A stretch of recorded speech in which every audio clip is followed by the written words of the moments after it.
అంతటా యోబు ఈలాగున ప్రత్యుత్తరమిచ్చెను. ఎన్నాళ్ళు మీరు నన్ను బాధింతురు? ఎన్నాళ్ళు మాటల చేత నన్ను నలుగుగొట్టుదురు? 10 మారులు మీరు నన్ను నిందించితిరి.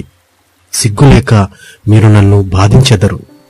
నేను తప్పు చేసిన ఎడల నా తప్పు నా మీదికే వచ్చును గదా? మిమ్మును మీరు నా మీద హెచ్చించుకొందురా? నా నేరము నా మీద మీరు మోపుదురా? అలాగైతే దేవుడు నాకు అన్యాయము చేసిననియు తన వలలో నన్ను చిక్కించుకొనుననియు మీరు తెలుసుకొనుడి. నా మీద బలాత్కారము జరుగుచున్నదని నేను మొరపెట్టుచున్నాను గాని నా మొర్ర అంగీకరింపబడదు. సహాయము నిమిత్తము నేను మొరలిడుచున్నాను కాని న్యాయము దొరకదు. నేను దాటలేకుండా ఆయన నా మార్గమునకు కంచవేసి ఉన్నాడు. నా త్రోవలను చీకటి చేసి ఉన్నాడు. ఆయన నా ఘనతను కొట్టివేసి ఉన్నాడు. తల మీద నుండి నా కిరీటమును తీసివేసి ఉన్నాడు. నలుదిశలు ఆయన నన్ను విరగొట్టగా నేను నాశనమైపోతిని. ఒకడు చెట్టును పెళ్లగించినట్లు ఆయన నా నిరీక్షణాధారమును పెళ్లగించెను. ఆయన నా మీద తన కోపమును రగులబెట్టెను. నన్ను తన శత్రువులలో ఒకనిగా ఎంచెను. ఆయన సైనికులు ఏకముగా కూడివచ్చిరి. వారు నా మీద ముట్టడి దిబ్బలు వేసిరి. నా గుడారము చుట్టూ దిగిరి. ఆయన నా సోదర జనమును నాకు దూరము చేసి ఉన్నాడు. నా నెలవరులు నాకు కేవలము అన్యులైరి. నా బంధువులు నా యొద్దకు రాకయున్నారు. నా ప్రాణ స్నేహితులు నన్ను మరచిపోయి ఉన్నారు. నా ఇంటి దాసదాసీజనులు నన్ను అన్యునిగా ఎంచెదరు. నేను వారి దృష్టికి పరదేశినయ్యున్నాను. నేను నా పనివాని పిలువగా వాడేమి పలుకకుండానున్నాడు. నేను వాని బతిమాలవలసి వచ్చాను.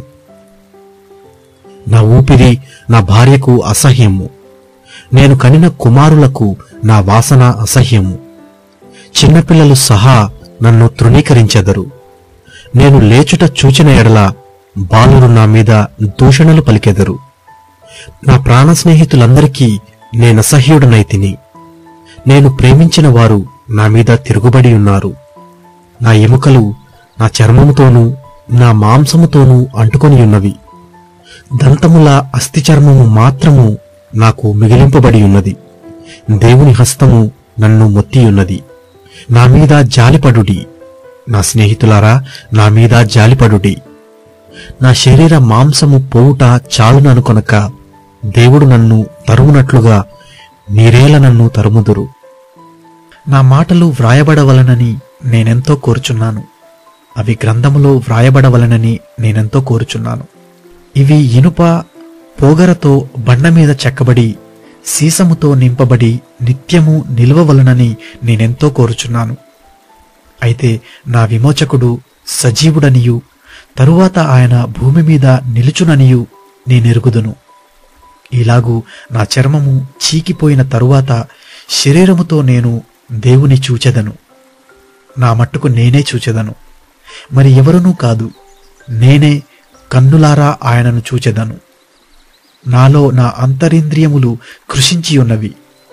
జరిగిన దాని కారణము నాలోనే ఉన్నదనుకొని మేము వానిని ఎట్లు తరిమెదమో అని తలంచిన ఎడల మీరు ఖడ్గమునకు భయపడుడి.